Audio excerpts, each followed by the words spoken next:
नमस्कार, आप सभी का बहुत बहुत स्वागत है। मेरा नाम रूबिका लियाकत है। हुंकार में आप सब आज जिस मुद्दे को बहस के तौर पर देखेंगे और सुनेंगे वो हिंदुस्तान की संप्रभुता के लिए, एकता के लिए बेहद जरूरी है। पिछले कुछ दिनों से देश के अलग अलग हिस्सों में अशांति है। पहले कर्नाटक में हिजाब को लेकर तनाव फैला। अप्रैल के महीने की शुरुआत होते ही करौली में हिंसा हुई। रामनवमी के दिन देश के 8 राज्यों में हिंसा फैली। मध्य प्रदेश के खरगोन में सबसे ज्यादा हिंसा हुई और कर्नाटक करौली खरगोन में हिंसा के पीछे एक संगठन का नाम कॉमन आ रहा है और वो संगठन है PFI यानी पॉपुलर फ्रंट ऑफ इंडिया। ये संगठन दावा तो ये करता है कि वो पिछड़ों और अल्पसंख्यकों के हक में आवाज उठाता है, लेकिन उसका नाम हिंसा की घटनाओं में पीछे आ रहा है। आज नहीं, इससे पहले भी कई मर्तबा आता रहा है। करौली में तो हिंसा से एक दिन पहले उसने प्रशासन को बकायदा एक चिट्ठी लिखी है और वो चिट्ठी इस वक्त मेरे पास मौजूद है। इस चिट्ठी में लिखा है कि हिंसा होने वाली है। ये कौन से नजूमी है? PFI के संगठन से ताल्लुक रखने वाले वो तमाम लोग भविष्यवक्ता कैसे हो गए, इनको कैसे पता? रामनवमी की हिंसा के बाद PFI का छात्र संगठन कैंपस फ्रंट ऑफ इंडिया, वो पर्चा भी मेरे पास है। कैंपस फ्रंट ऑफ इंडिया मुसलमानों से आत्मरक्षा की तैयारी करने की अपील कर रहा है। सवाल यह है कि जब हर हिंसा के पीछे पॉपुलर फ्रंट ऑफ इंडिया का नाम आता है तो सरकार इस पर पाबंदी क्यों नहीं लगाती है? आज हुंकार में दंगों को लेकर PFI की भूमिका से लेकर सरकार पर उठते सवालों पर बहस करेंगे, लेकिन पहले यह देख लीजिए कि PFI पर बीजेपी और कांग्रेस आपस में कैसे आमने सामने हो रहे हैं।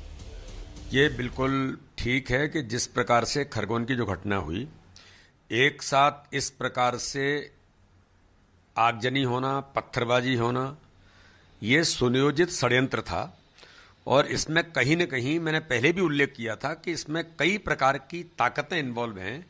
PFI से लेकर के और भी ऐसे जो ऑर्गेनाइजेशन हैं जो इस प्रकार की अस्थिरता लाना चाहते हैं, उनके द्वारा भी इनको संरक्षण, इनका संवर्धन और इनको हर प्रकार की फंडिंग करने का भी प्रयास हुआ है। ये वास्तव में बड़ी जांच का विषय है और दिग्विजय सिंह जैसे जो लोग हैं वो हमेशा से यही करते आए हैं कि इस प्रकार की ताकतों के साथ खड़े होना, उनको ताकत देना। कि अगर कोई संस्था, PFI जैसी संस्था उन्माद फैला रही है, वैमनस्यता फैला रही है, 8 साल से सत्ता में आप हैं, सेंट्रल में तमाम जगहों पर आपकी डबल इंजन की, कर्नाटक से लेके मध्य प्रदेश से लेके उत्तर प्रदेश में सरकार चल रही है, बस झुंझुना बजाइएगा PFI का, करिए ना बैन PFI को। लेकिन अगर PFI को आप बैन कर देंगे तो आप ठीकरा किसके सर फोड़ेंगे? आप किसके तरफ ध्यान आकर्षित करिएगा? सरदार पटेल ने 4 फरवरी एक्चुअली 1948 को RSS को हिंसा और उन्माद फैलाने के आरोप में बैन किया था, महात्मा गांधी की हत्या के 5 दिन के अंदर। मोदी जी क्यों नहीं ऐसा कर पा रहे हैं?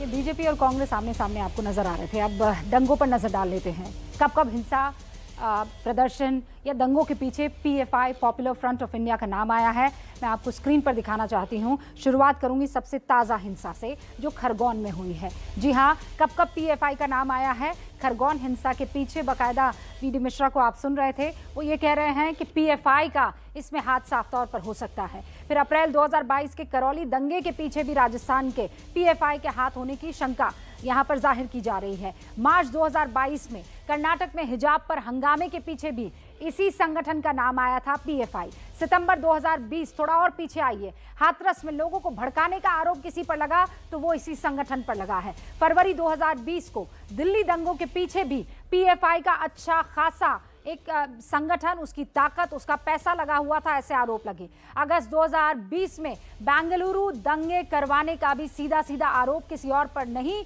PFI पर ही लगा है। पॉपुलर फ्रंट ऑफ इंडिया ये कहता तो है संगठन कि हम तो जो पिछड़े हैं, जो दबे कुचले हैं, जो हिंदुस्तान के अकलियत है यानी कि माइनॉरिटी है, उसे आगे लाने का काम करते हैं, लेकिन ऐसा होता हुआ दिख नहीं रहा है। सिर्फ और सिर्फ दंगों में इसका नाम आ रहा है। खरगोन से मेरे सहयोगी ABP न्यूज संवाददाता ब्रिजेश राजपूत अब से कुछ ही देर में हमारे साथ जुड़ेंगे, क्योंकि वहां पर अभी भी स्थिति तनावपूर्ण ही बनी हुई है। लेकिन जो सारे गेस्ट जुड़ गए हैं उनसे आपका मैं तारुफ करवा देती हूँ। के शर्मा साहब, बीजेपी के प्रवक्ता हमारे साथ जुड़ चुके हैं, रोहन गुप्ता जी कांग्रेस के प्रवक्ता हमारे साथ जुड़ चुके हैं, शिवम त्यागी राजनीतिक विश्लेषक के तौर पर हमारे साथ यहाँ स्टूडियो में मौजूद है, अतीकुर रहमान साहब मुस्लिम स्कॉलर हैं, हाफिज गुलाम सरवर साहब प्रवक्ता हैं ऑल इंडिया यूनाइटेड मुस्लिम मोर्चा के AIUMM के। आप सभी का बहुत बहुत स्वागत है। सबसे पहले मैं ब्रिजेश मेरे सहयोगी का रुख करना चाहूंगी। ब्रिजेश, मुझे पहले ग्राउंड रियलिटी खरगोन की अभी इस वक्त आप समझाइए, वहां अभी भी कर्फ्यू लागू है? देखिए, पिछले 4 दिन से यहाँ कर्फ्यू लागू है। रामनवमी के दिन की रात से जो हिंसा हुई है, उस हिंसा तकरीबन 8 से 10 बस्तियों में हिंसा हुई है। मॉब आई, पत्थर मारे हैं, आग लगाई है, आगजनी हुई है। और हम जिस जमींदार मोहल्ले में, वहाँ भी आपको दिखा सकता हूँ कि यहाँ पे उस हिंसा और वो उन्माद की छवियाँ अभी यहाँ दिख रही हैं। घर जले हुए हैं, लोगों के मकान टूटे हुए हैं, गाड़ियाँ जली हुई हैं और ये सारे लोग आज भी बेहद सहमे हुए हैं। बस राहत इस बात की है कि आज 2 बार महिलाओं को कर्फ्यू में छूट मिली है कि वो सुबह 10 से 12 और 3 से 5 घर से बाहर निकल के अपना जरूरी सामान ले सकते हैं। तो आज पहली दफा 4 दिन के बाद राहत मिली है, मगर फिर भी स्थिति तनावपूर्ण में है। 30 से ज़्यादा FIR लिखी गई हैं, 125 से ज़्यादा लोगों को गिरफ्तार किया गया है और 100 से ज़्यादा लोगों को जेल में पुलिस ने डाला हुआ, मगर फिर भी स्थिति तनावपूर्ण है। लोग डरे हुए हैं, सहमे हुए हैं और उनका कहना है कि जब पुलिस के सामने इतना बड़ा दंगा हो सकता है तो अब हम लोग कैसे रहेंगे शहर में। तो कुल मिला के बहुत ऊहापोह वाली स्थिति है। लोग डरे हुए हैं, सहमे हुए हैं, मगर हाँ, कोई बड़ी हिंसा की वारदात पिछले 4 दिनों में नहीं हुई।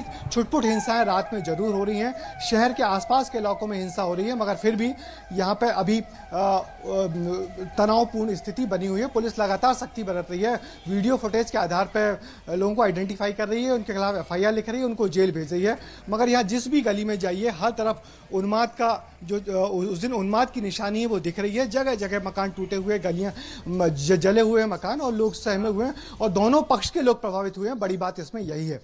जी रुबिका, आप ये कह रहे हैं कि कर्फ्यू में थोड़ी ढील दी गई है। हम एक तस्वीर दिखा रहे हैं, वो मासूम बच्चा जो रामनवमी में शरीक होने गया था, मुझे उसकी बड़ी फिक्र है। मुझे ये बताइए कि होश आया कि नहीं आया, बच्चे के माँ बाप क्या कह रहे हैं? ये सिर्फ इस एक बच्चे की बात नहीं है, सिर्फ शिवम की बात नहीं है, ये वहाँ खरगोन के हर माँ बाप की चिंता इस वक्त। ब्रिजेश, और मैं जानना चाहती हूँ शिवम के बारे में।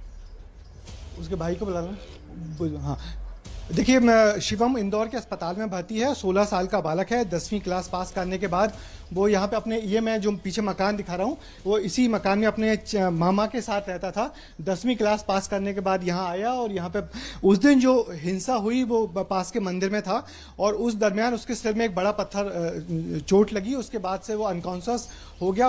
इंदौर के अस्पताल में जिंदगी और मौत के बीच संघर्ष कर रहा है, वेंटिलेटर पर है। और एक बड़ी दुखद बात ये थी कि वो चूंकि यहाँ पे मामा के पास रहता था, मगर उसके माँ बाप पास धार जिले के निसरपुर में रहते थे और उसकी बड़ी बहन, वो अपनी 2 बहनों का छोटा भाई था, उसकी बड़ी बहन की शादी 17 तारीख को थी, मगर अब वो शादी जो इस घटना के चलते आगे बढ़ा दी गई है। हमारे साथ उनके मामा के बेटे माने शिवम के भाई हैं मंथन। तो कैसी हालत है वो शिवम की?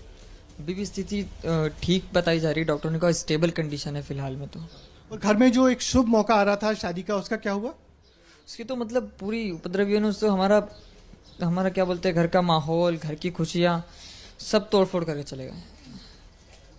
उनका एक पत्थर के, उनके एक हथियार ने हमारी खुशियाँ, हमारा परिवार का सारा जो भी खुशियाँ थी, आने वाला त्यौहार था, सब कुछ खत्म कर। हम देख रहे हैं तुम्हारे घर के पीछे ग्रासेस पूरे टूटे हुए हैं, है ना, इस मोहल्ले के। तो कितने लोग आए थे, किस तरफ से आए थे? 200 से 250 लोग होंगे आराम से। और सिर्फ मतलब सामने से पथराव नहीं, आसपास के जो घर हैं दूसरे जो दूर है दूसरे। और वो शिवम कहाँ खड़ा हुआ? तुम लोग कहाँ थे जब? यही इसी एरिया की घटना, यहीं पर हुआ था कार्यक्रम, हमला उसके ऊपर। दरअसल ये वो बस्तियां हैं जो मुस्लिम बस्ती और हिंदू आबादी आपस में जुड़ी हुई हैं। तो वो बस्तियां ज्यादा प्रभावित हुई हैं जहां पे हिंदू आबादी और मुस्लिम आबादी आस पास रहती थी। उस जगह पे जो पथराव हुआ और जिसके चलते लोग घुसे इन मोहल्लों में। रामनवमी का जुलूस निकला, जुलूस में उन्माद हुआ। उन्माद के बाद लोग वहां से निकले और बस्तियों में पथराव किया। पथराव के बाद फिर दोनों तरफ से लोगों ने अलग अलग बस्तियों में जाके पथराव किया, आगजनी की। और हम बाबा राव भीमराव अंबेडकर को आज की तारीख में क्या जवाब देंगे? मतलब ऐसे क्या देश आगे बढ़ेगा? एक मासूम बच्चा वहां अपनी जिंदगी और मौत के लिए लड़ रहा है, एक नफरती पत्थर उसके सर पर ऐसा लगा कि उसके पूरे घर को तबाह और बर्बाद कर डाला। और इसीलिए आज की तारीख में ये बहस बहुत इंपॉर्टेंट हो जाती है। ये ऐसे ही झगड़ा नहीं हो जाता, ऐसे ही पत्थर एक दूसरे पर नहीं बरसाए जाते, इसके पीछे प्लानिंग होती है। और उसी प्लानिंग में नाम आ रहा है पीएफआई का, जिस पर इस वक्त हम बहस कर रहे हैं। ब्रिजेश, बहुत बहुत शुक्रिया ग्राउंड जीरो से वो तमाम हालात सीधे तौर पर एबीपी न्यूज के दर्शकों तक पहुंचाने के लिए। के शर्मा साहब, पीएफआई बैन क्यों नहीं कर देते?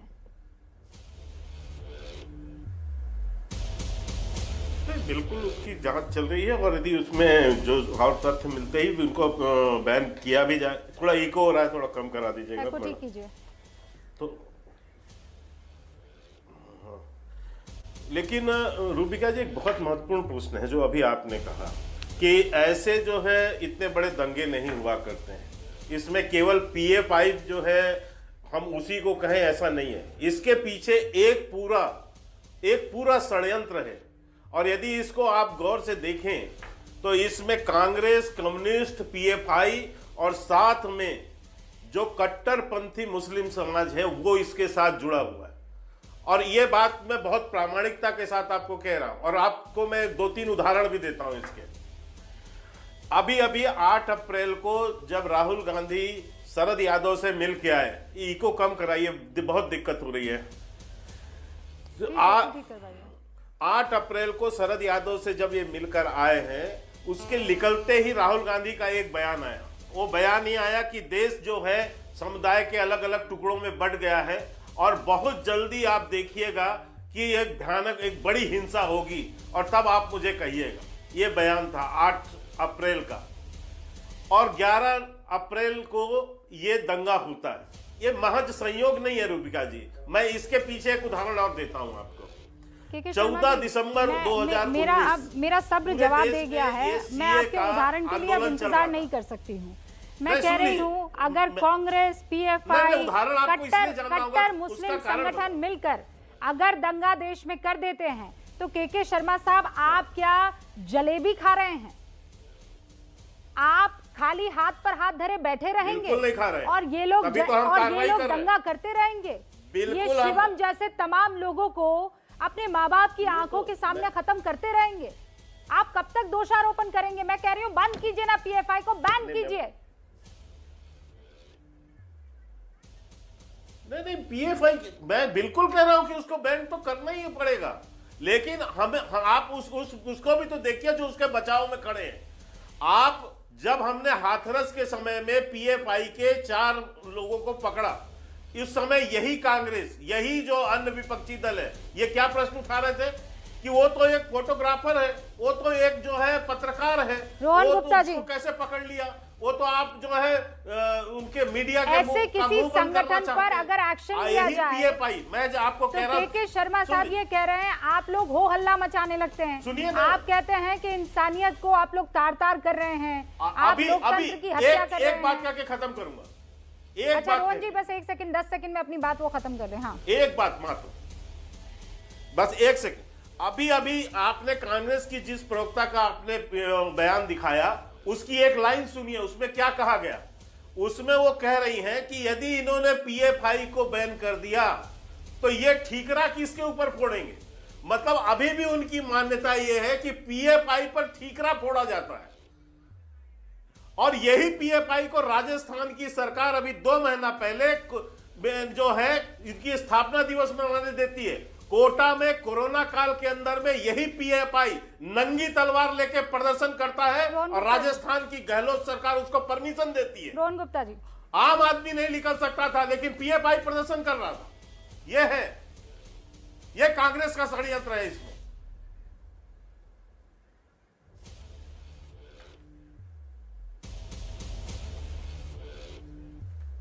रूबिका जी, मेरी आवाज आ रही है आप तक? बिल्कुल आ रही है, थोड़ा सा डिलेड है। आप हमारी बात थोड़ा लेट सुनेंगे और हम थोड़ा लेट, तो कोई बात नहीं, हम विल मैनेज। बोलिए।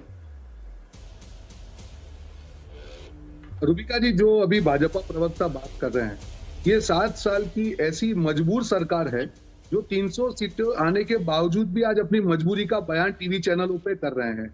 इतनी मजबूती की बात है। देखिए, लॉ एंड ऑर्डर का इशू है। भाजपा की सरकार इतनी मजबूत है तो क्यों, मैं बोल रहा हूँ जो भी गुनाहित काम करते हैं, वो हिंदू हो वो मुसलमान हो, उसकी कोई जो गुनेगार की कोई जाति नहीं होती, ठीक है, मैं ये स्ट्रिक्टली मानता हूं कि गुनेगार की कोई जाति नहीं होती। आप पकड़ के उसको जेल में डालिए, उसमें राजनीति क्यों कर रहे हैं? क्यों आपके ही समय में ये दंगे ज्यादा हो रहे हैं? क्यों आप उस दंगों में एक्शन लेने की जगह टीवी चैनलों पे आके अपनी मजबूरी प्रकट कर रहे हैं? आप क्यों, आप तो 56 इंच की छाती हैं, आप तो अखंड भारत की बात कर रहे हैं, तो क्यों आप खंड खंड कर रहे हैं देश को? क्यों हिंदू को मुसलमान से झगड़वा रहे हैं? क्यों दोनों जाति को खराब कर रहे हैं? पूरी जाति खराब नहीं हो सकती। हर जाति में जो एलिमेंट ऐसे हैं उसको आप बाहर निकालिए, उसके ऊपर एक्शन लीजिए और यहाँ पे आके दोषारोपण मत कीजिए। अगर आपकी 56 इंच की छाती है तो देश में दिखाइए, एक्शन लेके सबको जेल में डालिए। पूरा देश आपके साथ खड़ा है और पूरे देश को मालूम है कि इस प्रकार की राजनीति से फायदा किसका है। कब कीचड़ फैलेगा तभी कमल खिलेगा, ये पूरा देश जानता है, ये नई चीज नहीं है। आपको महंगाई के इश्यू से देश का ध्यान भटकाना है, आपको बेरोजगारी के इश्यू से देश का ध्यान भटकाना है, किसान की हालत से आपको देश का ध्यान भटकाना है। आपके जो चुनाव आप जीतते हो सिर्फ हिंदू मुसलमान को झगड़ा करवा के नफरत के बीच फैलाकर आप चुनाव जीतते हो। आप ये नहीं सोचते हो कि देश को आप कितना लंबे समय के लिए कितना बड़ा नुकसान कर रहे हो। आज की राजनीति के लिए देश को आप नुकसान कर रहे हो, आने वाली पीढ़ी आपको माफ नहीं करेगी। अगर आपकी बात में ईमानदारी होती तो आप एक्शन लेते और इस बात पे राजनीति नहीं करते। एक्शन की बात कर रहे हैं, करौली कहाँ है?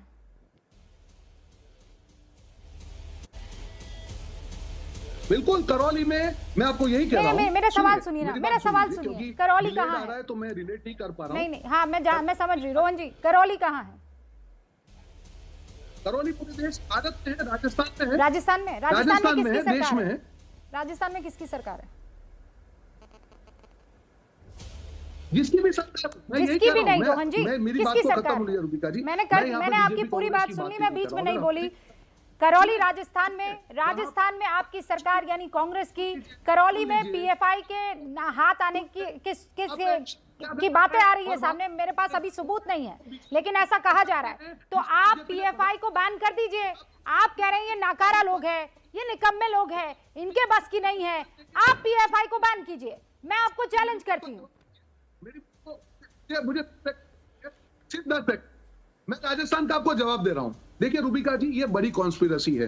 यहाँ पे बात एक व्यक्ति की या एक दो तीन व्यक्ति की नहीं, ये बड़ी कॉन्स्पिरेसी का भाग है। उनको मालूम था कि राजस्थान में तीसरे या चौथे नंबर पे हम विधानसभा उपचुनाव में आ गए हैं, हमको नफरत फैलानी पड़ेगी। ये इतनी बड़ी कॉन्स्पिरेसी है। नफरत इनको फैलानी है। पीएफआई खत क्यों लिख रहा है? आप क्यों बच रहे हैं पीएफआई का नाम लेने से? लीजिए ना, हिंदुस्तान बड़ा कि ये कोई संगठन पीएफआई बड़ा? हर दंगे में अगर इसका हाथ आ रहा है तो आप लोग मिलकर, अभी तक ये शख्स गिरफ्तार क्यों नहीं हुआ है? ये एमएस साजिद को बैन जी आप लोग, मैं कहा ना बोल रहा हूँ। आप कब तक हम लोग टीवी डिबेट पे रूबिका जी डिसाइड करेंगे कि कौन करौली दंगे में एक कांग्रेस के पार्षद का नाम आ रहा था कि नहीं आ रहा था? पार्षद नहीं, वो बीजेपी ने उसको भगाया है, कांग्रेस का पार्षद नहीं है। आप जरा डिटेल में जाके देख लीजिए। और जिसने भी उसके पीछे होगा, आज मुसलमान हो हिंदू हो, जिसने भी दंगा फैलाने में थोड़ा भी रोल किया है उसके सामने एक्शन लिया जाएगा। ये राजस्थान की सरकार का प्रण है और ये हम पूरा करके आपको दिखाएंगे। जब पूरा इन्वेस्टिगेशन रिपोर्ट आपके सामने आएगा तब आपको नहीं, तो आप ये कह रहे हैं वो आपका पार्षद नहीं था? पहले मुझे क्लैरिटी दे दीजिए, वो शख्स आपका पार्षद नहीं था? रहमान कुछ ऐसा ही नाम है उसका, जिस प्रकार से बीजेपी उसके पीछे है, उसको भगाने, वो आपका पार्षद नहीं है? रोल है और वो सामने आएगा। उसको भाजपा ने भगा दिया है।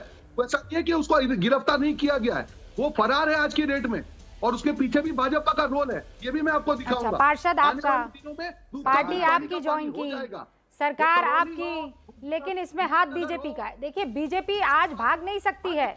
अगर देश में हिंसा और दंगे हो रहे हैं रोहन जी, तो सबसे पहले केंद्र की सरकार पर सवाल उठेंगे, इसमें कोई दो राय नहीं है। Know if and but.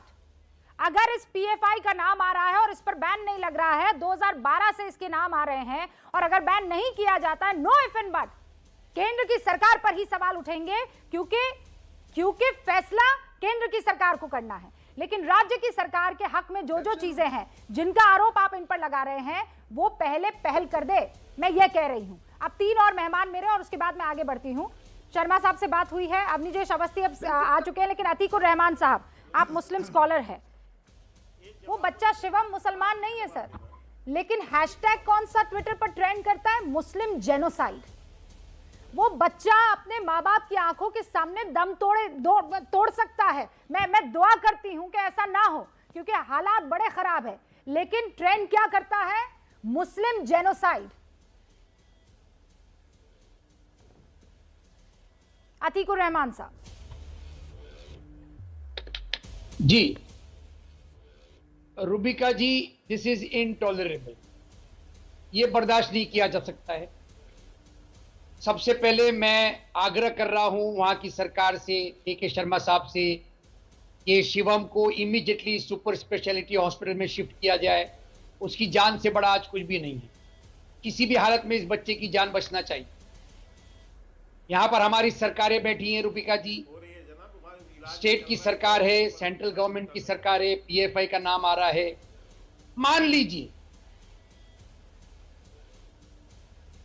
लीजिए मैं ऐसा करूंगा नहीं, मान लीजिए अगर मैं कहता हूं कि नहीं पीएफआई को बैन नहीं करी, मेरी क्या औकात है मेरी, क्या मेरी सत्ता है कि मैं रोक पाऊंगा हमारी सरकार? हमने सरकार को चुना क्यों है रुबिका जी? क्यों सुना है सरकार को? हमने सरकार चुनी है क्योंकि हम चैन की नींद सो सके। हमारा शिवम, हमारे बच्चे, हमारे हिंदू मुसलमान, पूरे भारतीय चैन की नींद सो सके। क्यों सरकारें काम नहीं कर रही है, स्टेट गवर्नमेंट और सेंट्रल गवर्नमेंट? कल एक वीडियो आया था एक जर्नलिस्ट का, उसने कहा मोदी जी चुप्पी तोड़िए नहीं तो कुर्सी छोड़िए। दूसरा कोई सवाल नहीं। ये लोगों की दिलों की आवाज है। मन की बात बहुत हो गई रुबिका जी, ये बर्दाश्त काबिल नहीं है। पीएफआई हो या कोई भी संगठन हो, मैं डिमांड कर रहा हूं आगे हिंसा नहीं होनी चाहिए।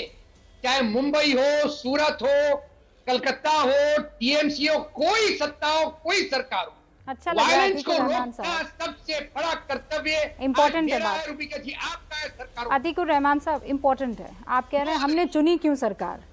मैं इतना तो वाउच कर सकती हूँ कि आपने नहीं चुनी सरकार, और इतना जरूर मैं जानती हूं कि जिन्होंने नहीं चुनी सरकार वो चाहते हैं कि गिर जाए सरकार, और इसीलिए एक ऐसा नैरेटिव सेट करने की कोशिश की जाती है। मैं आपको क्या कह रही हूं, देखिए, मैं हर किसी के साथ, जिसके साथ ज्यादती है उसके साथ मेरी संवेदनाएं हैं, लेकिन किसी एक और मैं कंपेयर नहीं कर रही हूं, लेकिन करना पड़ेगा, सीधी बात कहनी पड़ेगी, चुभेगी बहुतों को पर मैं कहूंगी।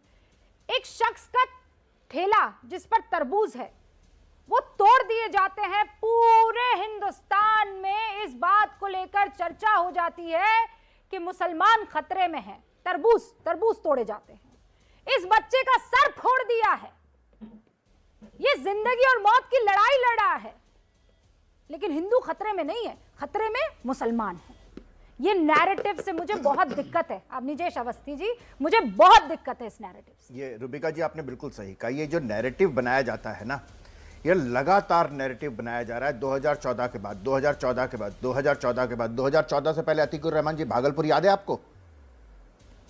भागलपुर याद है आपको? मुजफ्फरनगर याद है आपको? मेरठ मलियाना याद है आपको? भिवंडी याद है? अहमदाबाद का 1969 का 1 साल तक चलने वाला दंगा याद है आपको?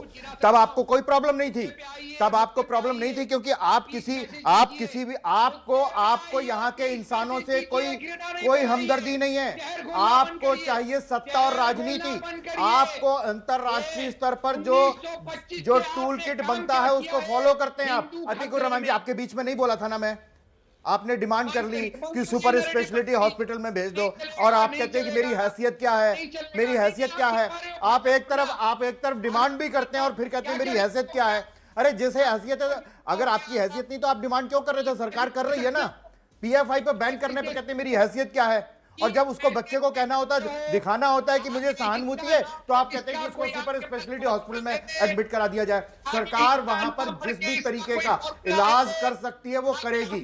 लेकिन एक बात बताइए, मस्जिदों के ऊपर जहां से, घरों के ऊपर जहां से ईंट और पत्थर चले, वो कहां से आए, क्यों आए? वो शिवम को पत्थर मारा किसने और क्यों मारा, ये बताइए ना। अतीकुर रहमान साहब, एक सेकंड रुकिए। अतीकुर रहमान साहब, एक सेकंड, मेरा एक सवाल है। मैंने आपसे कर लिया सवाल, रोहन जी से भी किया, के शर्मा जी से भी, अब निजेश अवस्थी जी आपसे भी।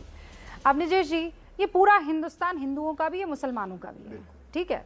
जितना वो सड़क आपकी है उतनी वो सड़क मेरी भी है। लेकिन आप उन तमाम गुंडों, उन नालायकों के बारे में क्या कहेंगे जो मुस्लिम बस्ती, और फिर मैं कह रही हूँ मुझे नहीं पसंद आता, आप गेटोज में रहते हैं मुसलमान तो क्या कर सकती हूँ, मुझे उस इलाके को नाम तो देना होगा। उस मुस्लिम बस्ती में जाकर अगर वो गालियां देने लगे माँ बहन की, अगर वो गालियां देकर मुसलमानों को चिढ़ाने लगे, तो मुझे ये बताइए क्या करेगा। आज जब कुछ लोगों ने मुझसे फोन पर बातचीत की तो इस बात का जिक्र किया, मुझे ये बताइए ये मैसेज उन तक क्यों नहीं पहुंच रहा है। आप भगवा लहराइए, मुझे तो खुशी होती है, आप जय श्री राम के नारे लगाइए, मुझे तो खुशी होती है, लेकिन आप मुसलमानों को गालियां देंगे, कौन बर्दाश्त करेगा। रुबिका जी, बड़ी साफ सी बात है और बिना किसी इफ एंड बट के कह रहा हूं, किसी को भी गाली देना, और जब मैं कहता हूं किसी को भी तो उसे लगता है जैसे मैं बात को टाल रहा हूं। मुस्लिम समुदाय को मैं सुन तो लीजिए, फर्ज कीजिए प्लीज, फर्ज कीजिए के शर्मा जी, सुनिए आप, वो तो मस्जिद पर एक भगवा लहरा दिया, अगर मंदिर पर जाकर कोई हरा झंडा लहरा देता, आप समझ रहे हैं इस सेंसिटिविटी को हम समझने में क्यों भूल कर रहे हैं। अरे भाई, जितना मस्जिद सेंसिटिव उतना मंदिर सेंसिटिव। देखिए रुबिका जी, मैं यही कह रहा हूं, रुबिका जी बात बड़ी साफ सी है कि जो गाली दे रहे हैं उनसे कहीं किसी तरीके की नरमी नहीं बरती जानी चाहिए, नरमी नहीं बरती जानी चाहिए। संविधान कानून के तहत जो भी काम हो सकता है उनका जिस भी तरीके से उनको सजा दी जानी चाहिए, उसमें कोई इफ एंड बट नहीं है। लेकिन जब ये लोग कहते हैं कि जय श्री राम जो है वॉर क्राई है, वो हमें प्रोवोक करता है, वो मैं स्वीकार नहीं कर सकता, वो मैं स्वीकार नहीं कर सकता हूं कि हमारी मुस्लिम बहुल इलाके से शोभा यात्रा क्यों निकलेगी। ना अतीकुर रहमान कहेंगे, ना रुबिका लियाकत कहेगी। मैं फिर आपको क्या कह रही हूं, मैंने कभी इस शब्द का इस्तेमाल नहीं किया, लेकिन मुसलमान और फिर माँ बहन की गालियां दी जाती, बिल्कुल नहीं होना चाहिए। उस इलाके में माफ नहीं किया जा सकता, किसी को भी माफ नहीं किया जा सकता। उन लोगों को कोई तो मैसेजिंग दी जाएगी ना, वो बहुत महत्वपूर्ण है। हाफिज गुलाम सरवर साहब भी हमारे साथ, प्रधानमंत्री ने कहा था कि ये गौरक्षक के नाम पर जो हिंसा करते हैं, जो गुंडागर्दी करते हैं, प्रधानमंत्री को एक बार फिर से इन तमाम लोगों के लिए एक बार फिर से, जैसे गौरक्षकों के गुंडे वाली बात आई,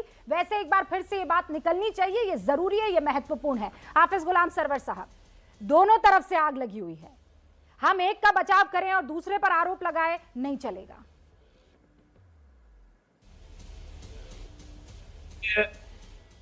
मैं सुन रहा था, और अवस्थी जी तो काबिल लोग हैं।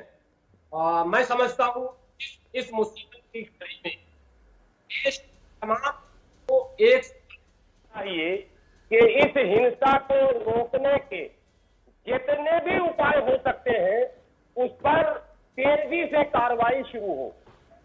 सवाल नंबर 1, तभी अवस्थी जी ने कहा कि हम सब कुछ मानते हैं, लेकिन मर्यादा पुरुषोत्तम भगवान श्री राम के संबंध में जो एक आम बातें कही जा रही है उसको मैं स्वीकार नहीं करूंगा। सर, एक बहुत बड़ी बात है, इस रामनवमी में इससे पहले नहीं हुआ था, एक कैसेट बजा है और वो पूरे भारत में बजा है, और उस गाने का बोल जो है वो ये है कि सारे टोपी वाले सर झुकाकर जय श्री राम आप बोलेंगे, इत्यादि इत्यादि इत्यादि, डैश डैश, मतलब गाली गलौज का कैसेट है।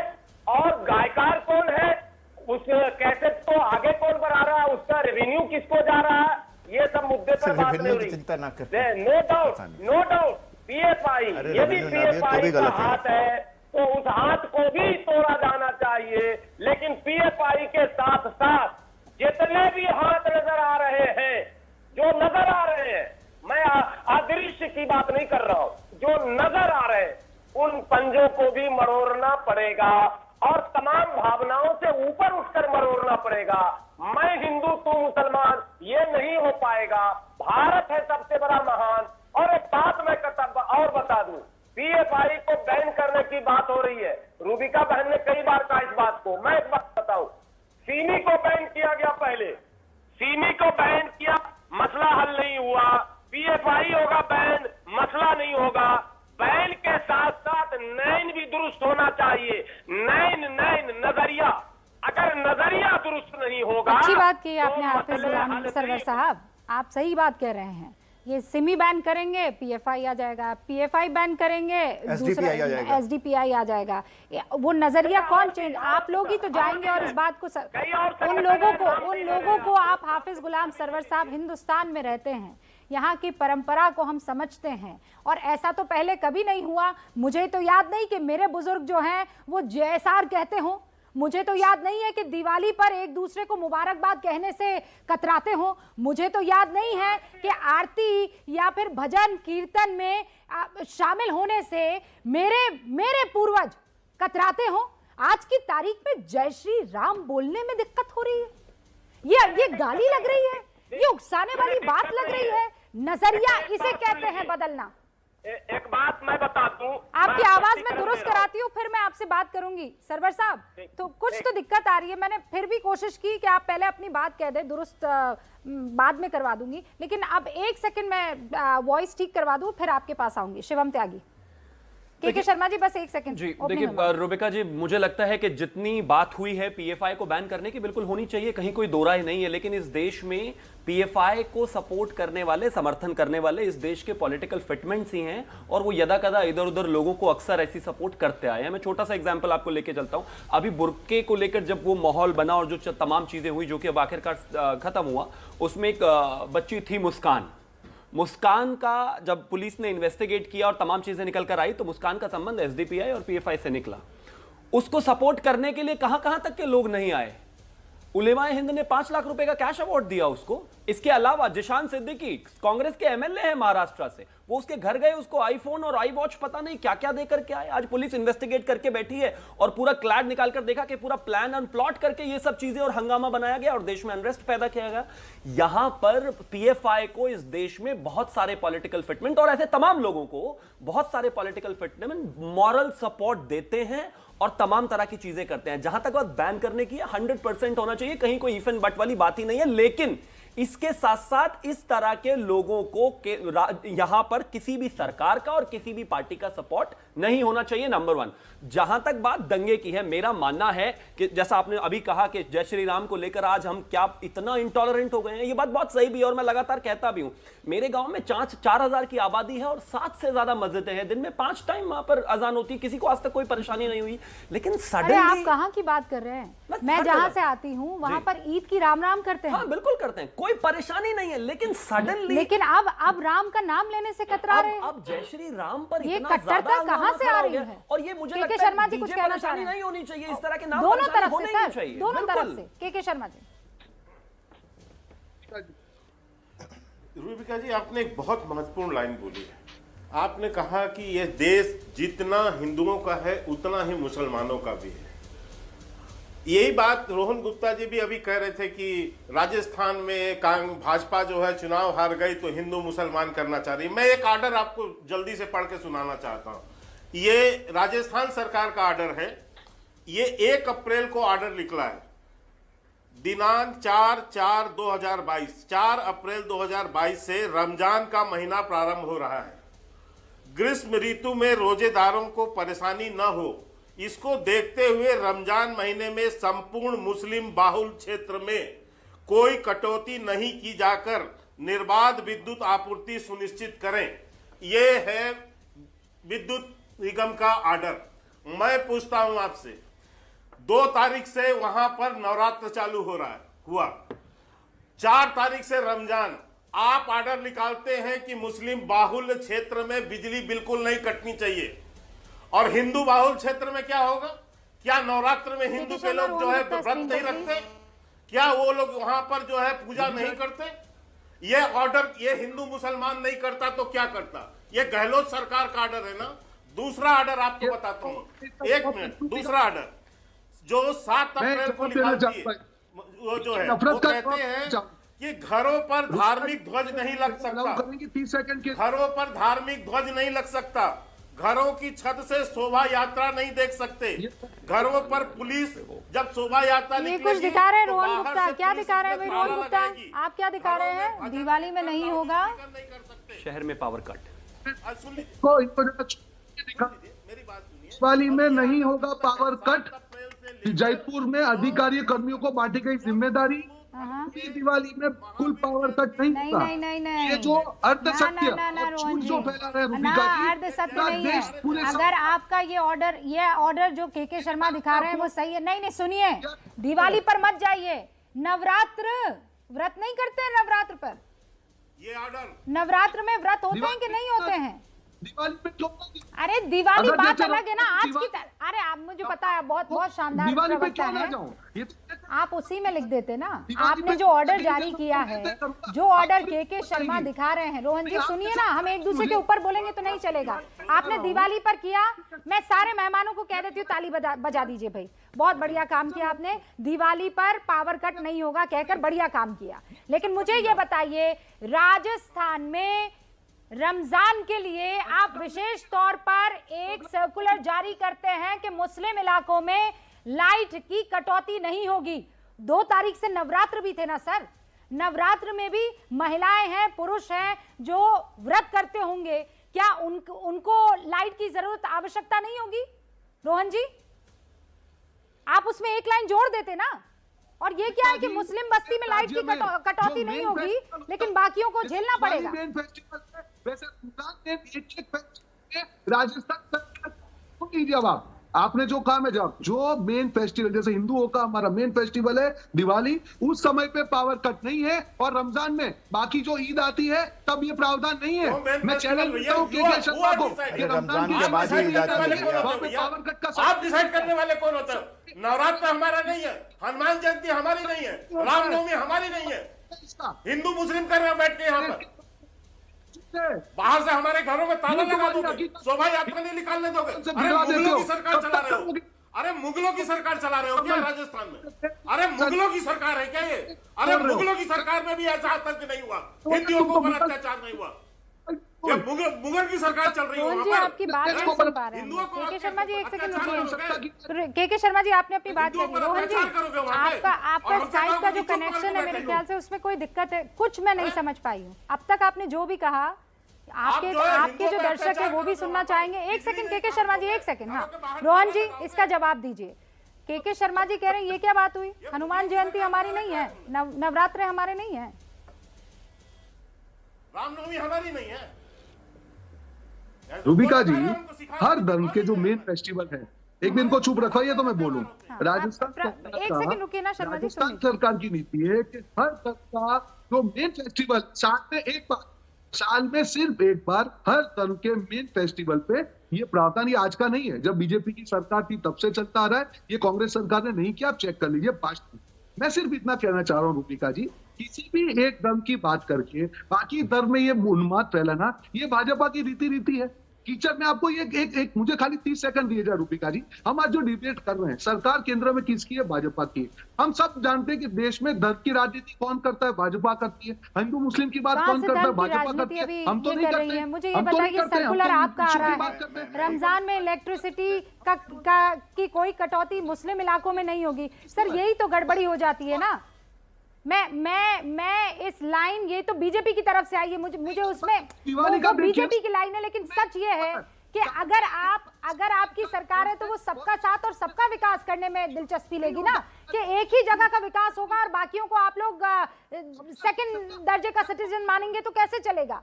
और फिर वो गुस्सा उभर कर आता है, और वैसे उभर कर आता है कि दोनों तरफ से पत्थर चलने लगते हैं।